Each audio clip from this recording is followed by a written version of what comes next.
Korea Utara putuskan hubungan diplomatik dengan Malaysia. Rusia tegangan tinggi dengan menarik duta besarnya dari Washington. Biden menyerang Putin dengan mengatakan Putin itu pembunuh. Timur Tengah sekarang memanas, mulai bedil-bedilan lagi. Ledakan bom di mana-mana di banyak negara. Lalu tim Detasemen Khusus atau Densus 88 Polri menjemput 26 terduga teroris yang berafiliasi dengan ISIS di Makassar dan Gorontalo beberapa minggu lalu. Para terduga teroris ini diketahui berasal dari kelompok bernama Ihwal Pakwato yang bekerja sama dengan Jamaah Ansarud Daulah atau JAD. Ternyata tetap aja ada bom gereja di Makassar, tetap kecolongan. Kemudian juga ada ledakan besar di kilang Balongan, mirip kilang minyak Aramco yang di drone. Ada apa sih sebenarnya yang terjadi? Sebentar, kita nggak mau komen dulu ke sana detailnya. Sabar ya, sebenarnya kita udah tahu, tapi sabar ya, itu kita skip dulu. Baiklah, kita tambah lagi fakta yang lain. COVID di Tiongkok terpaparnya turun drastis. COVID di Amerika dalam 2 bulan ini terpaparnya juga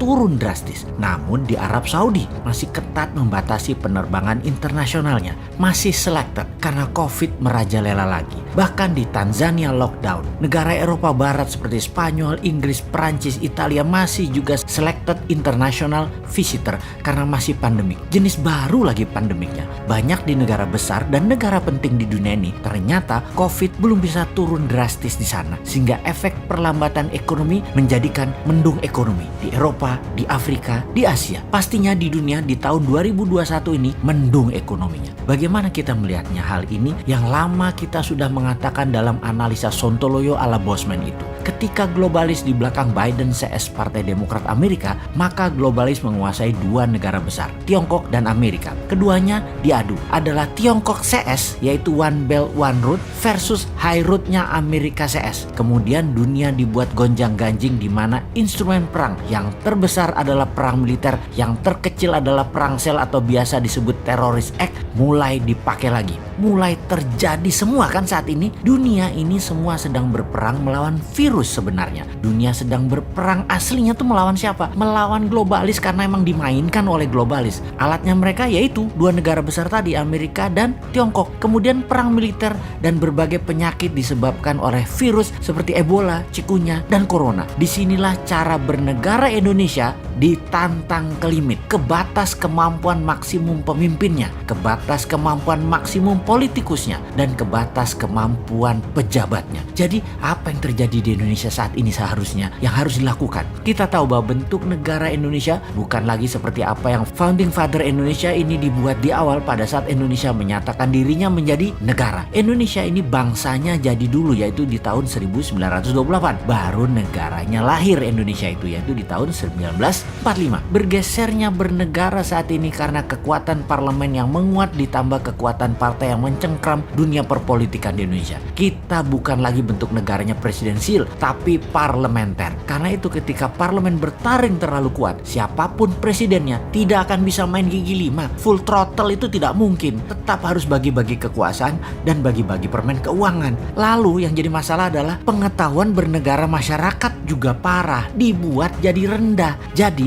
yang memegang kendali bernegara tinggal mainin aja apa pendapat rakyat, apa pendapat mereka. Rakyat manut, nonton, gak bisa buat apa-apa. Contohnya mulai digulirkan wacana presiden 3 kali, di mana muncul kampanye mempropagandakan bahwa calon terkuat Jokowi Prabowo di tahun 2024. Lalu ada berita mengejutkan kalau Jokowi mencalonkan ketiga kalinya, hasil survei ternyata nama SBY melawan dengan kuat. Bahkan saat ini leading. Nah lo bingung gak tuh kaum old mind? Kalian ini gak pernah selesai berdrama ya. Lalu kaum new mind bagaimana? Diem aja sih saat ini. Incumbent dan oposisi menari-nari seakan-akan bisa membuat Indonesia berdaulat.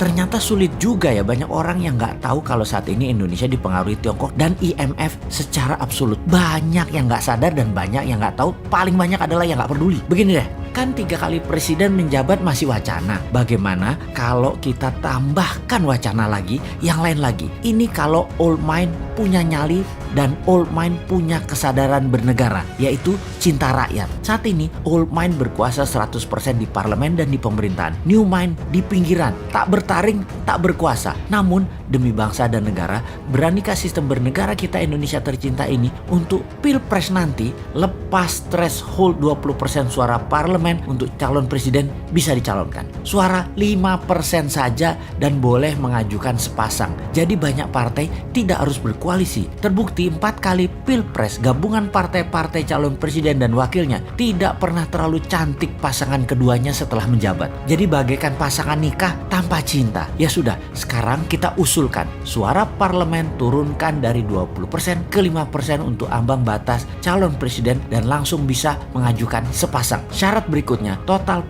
pasangan calon tidak boleh 7 pasang dengan menghitung suara parlemen dari suara terbanyak. Jadi apa yang terjadi? Misalnya pasangan PDIP dan Gerindra, Pak Jokowi dan Pak Prabowo, itu sudah 30% suara parlemen. Tapi masing-masing ternyata kreatif. Masing-masing mencalonkan diri sendiri. PDIP mencalonkan Ganjar dan Puan. Gerindra mencalonkan Pak Prabowo dan Pak Sandi Uno. Kemudian Golkar mencalonkan Erlangga dan Tito. Golkar bisa calonkan sendiri tentunya. Partai Demokrat Perjuangan mencalonkan SBY dan AHY. Demokrat KLB mencalonkan Muldoko dengan Ahok. Nasdem Pak Surya Paloh dengan Ridwan Kamil. PKS Anies dengan Habib Rizik. PKB Caimin dengan Deddy Corbuzier. PAN P3 mencalonkan Gatot dan Din Samsudin. Siapapun itu silahkan bertanding. Mainnya nanti 2 babak jika tidak ada pemenang yang mendapatkan suara 50% plus 1 suara. Jadi tanding ulang 2 yang teratas. Dengan demikian peluang putra bangsa terbaik untuk bisa membangun bangsa negara menjadi terbuka lebar. Lalu kita dengan santainya bertanya,